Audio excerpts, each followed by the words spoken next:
mən orada o şəraitdə işləyənmərəm. Onlar hamısı yazıda var, sənədlərdə var, filanda var.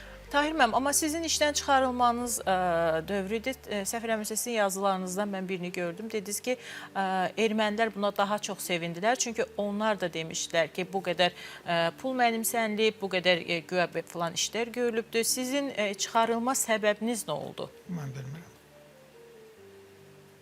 Heç bir səbəb. Müqavilənin müddəti bitdi. Mən siz təsəvvür edin ki, Müqavilə ilə işləyirdiniz orada. Şərtlər bu idi. Bizi Mədəniyyət Nazirliyinə ora keçirəndən sonra mənim əmək kitabçama baxsanız, o boyda yazı ömür boyunda onu. 4 il mən hər 2 aydan bir işdən çıxarılıb işə götürülmüşəm. Mənə lazım deyil. Mən nə qədər pressing altında işləmək olur. Mən indi rahatam, işimi görürəm. Orada üzr istəyirdim. Aldığım maaşı indi mənə pensiya alıram da. Pensiyadan bir il qabaq məni işdən çıxartdılar ki, mən pensiyada almayım. Allah canlarını sağ eləsin. Onsuz da nə mənası var orada ya burada? Fərqi nədir? Bu işi görürəmsə.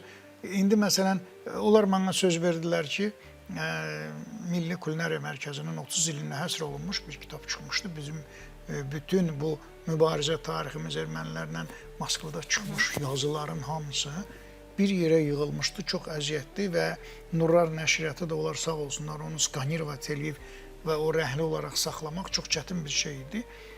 Bir 17 min onun çapı üçün pul istədilər və bunlar da demişdilər ki, elə mənim yerimə gələn yazıcı dostumuz da Orhan Fikrətoğlu, orada ona rəhbər eləyən Səkinə xanım var, Turizm Nazirliyindən, ondan sonra Azadə xanım müavindəki, bunlar davam eləyəcək, kitab çap olunacaq.